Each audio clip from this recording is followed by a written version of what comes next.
Bonsoir à toutes et à tous, merci de nous retrouver sur Médiane TV pour votre entretien culture. Cette semaine, la ville d'Agadir s'apprête à accueillir pour la toute première fois son festival de jazz, Amogar Jazz. Il aura lieu le week-end prochain et rassemblera des artistes internationaux dont Daniel Zimmerman Quartet. Pour nous parler de cet événement, nous recevons ce soir le directeur de l'Institut français d'Agadir qui est à l'origine de ce festival, Monsieur Franck Patillot. Merci beaucoup de nous avoir rejoints. Bonjour, bonsoir, merci de m'accueillir. C'est un plaisir. Alors, c'est la toute première fois que Agadir va accueillir un festival de jazz. Tanger avait le sien, Rabat avait le sien, Casablanca avait le sien. Il était temps que Agadir se dote aussi de son rendez-vous pour les amoureux du jazz. Absolument. Et pour ne pas avoir un festival, un énième festival redondant, on a essayé de concevoir un festival particulier, spécifique, qui va donc rayonner sur toute la région du Souss Massa, hein, ce sud Maroc qui est lui aussi très particulier. Et donc c'est une grande première, effectivement. Et comment est née l'idée de ce festival? Elle est née quand d'abord et comment est-ce qu'elle s'est mise en place progressivement? Et puis surtout, quel a été l'accueil de vos partenaires dans cette région du Souss Massadra? Alors, c'est né d'une idée, parmi tant d'autres, de notre équipe, de l'Institut français d'Agadir, il y a plus d'un an et demi à peu près. Et donc, on cherchait à créer un grand événement suite à la disparition, entre guillemets, d'un autre grand événement qui a eu lieu pendant 8 saisons, le Festival du cirque et des arts de la rue, qui a disparu donc en 2015.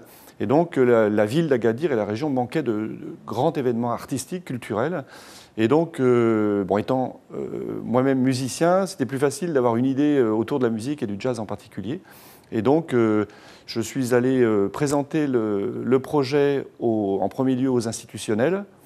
La première personne à m'accueillir, ça a été le président de la région Souss Massa, qui a été partant tout de suite avec deux exigences qui correspondait parfaitement à ce que j'avais déjà en tête, à savoir que ce festival devait être un événement pérenne, pas un one-shot, avec rien avant et rien derrière. Donc c'est un événement qui est appelé à durer. Absolument, absolument, à durer, à grandir. Et le président souhaitait aussi que ça devienne le 3e grand événement culturel de la région. Je pense qu'il ne sera pas déçu de cet engagement. C'est un grand pari. Oui, oui. Alors, comment s'est décidée la programmation pour ce festival? Comment s'opère le choix des artistes qui vont venir se produire devant le public d'Agadir? Alors, en premier lieu, avant de vous répondre, je vais revenir sur le fait qu'on a souhaité avoir un festival de jazz. On a eu pas mal de discussions au début avec nos partenaires sur est-ce que le jazz, est-ce que la population du Sud, en plein pays amazigh, est-ce que le jazz, est-ce qu'on ne peut pas ouvrir au Gnawa, etc. Et donc je n'ai volontairement, j'ai tenu bon. Et donc c'est un festival de jazz.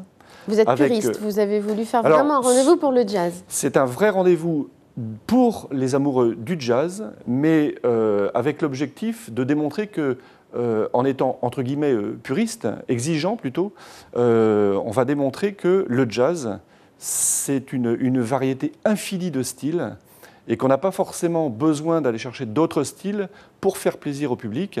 Et sur les 8 formations qui sont invitées, ce sont 8 concerts complètement différents. Et il nous en reste encore beaucoup à inviter dans les prochaines éditions. Donc dans la programmation, ce dont vous avez voulu rendre compte, c'est de la pluralité à l'intérieur même d'un même genre. Absolument. Hein.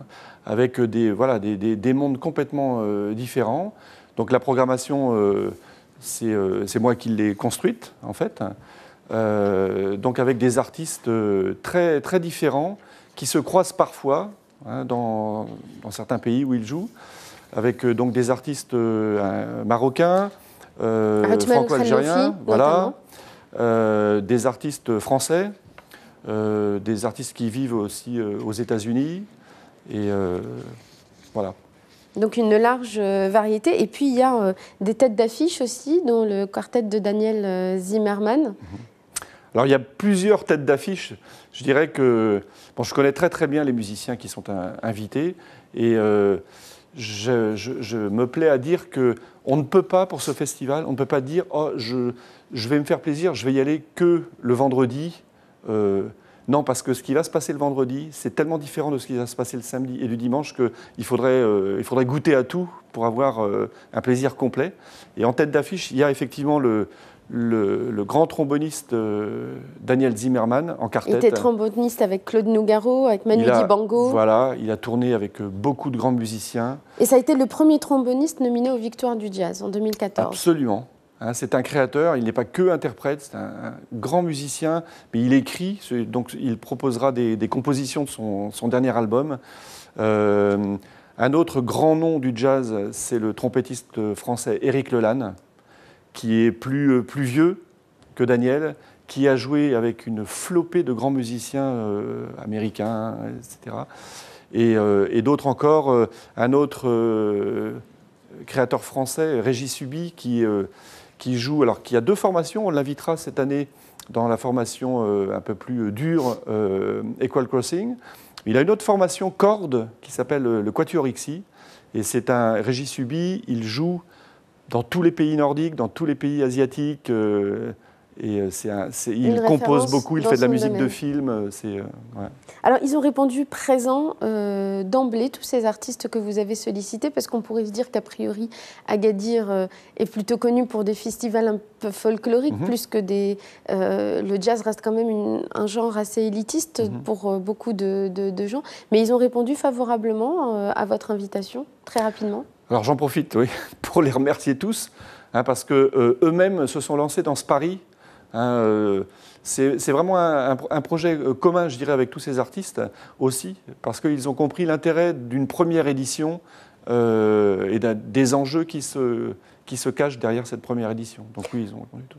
Alors, comment va s'organiser ce festival? Ce sera ma dernière question. Il y a des concerts, mais est-ce qu'il y a aussi des rencontres, des workshops, des initiations, des ateliers d'initiation à ce genre musical? Comment l'Institut français d'Agadir organise cet événement? Alors, notre principal partenaire, c'est l'Atlantic Palace, l'hôtel Atlantic Palace, grand hôtel d'Agadir, et donc qui accueillera tous les artistes et qui proposera des workshops et des afters, des jam sessions en fin de soirée jusqu'à 1h30. Donc après les concerts, tout le monde pourra se retrouver là-bas. Et il y a aussi une formation aux techniques du son avec l'ingénieur son que nous faisons venir, Pierre Bianchi. Donc il donne une formation à partir d'aujourd'hui pour promouvoir les compétences locales. Et c'est un volet que le festival va développer tout au long des prochaines éditions, c'est-à-dire le volet formation, voire même en lien avec l'université Ibn Zor. Nous avons à Agadir la plus grande université du pays. Et l'idée, ce serait pourquoi pas de créer un diplôme universitaire lié au métier du spectacle, de la scène et du son. Donc il y a aussi cette volonté de transmettre au-delà du simple événement ponctuel. C'est un point très très fort du festival. Et puis la dernière question pour les informations pratiques pour nos téléspectateurs qui aimeraient se renseigner sur la programmation, ils doivent se rendre où? Alors ils doivent se rendre sur le site internet Anne Mogern Jazz et téléphoner à l'Institut français. Une info importante, c'est que nous avons ouvert les réservations en ligne pour les 3 soirées, 8 formations, 3 soirées. Nous avons ouvert les réservations en ligne le mercredi 18 octobre et le samedi qui a suivi, c'est-à-dire 4 jours après, il n'y avait plus aucune place. Donc nous avons décidé de faire une retransmission en direct des 3 soirées sur la place, devant la salle, sur grand écran LED. Donc j'invite tous les amoureux du jazz qui n'ont pas pu être servis à venir, puisqu'il y aura dans des bonnes conditions absolument en direct. Oui. Merci infiniment, Franck Pathiot, d'avoir été avec nous. Je rappelle que vous êtes le directeur de l'Institut français d'Agadir. Et donc, rendez-vous ce week-end à Agadir pour le premier festival de jazz de la ville. Merci beaucoup. Merci à vous. Merci. Merci à vous tous et à vous toutes de nous avoir suivis. C'est la fin de cet entretien. Restez sur Média TV. L'information continue dans un instant.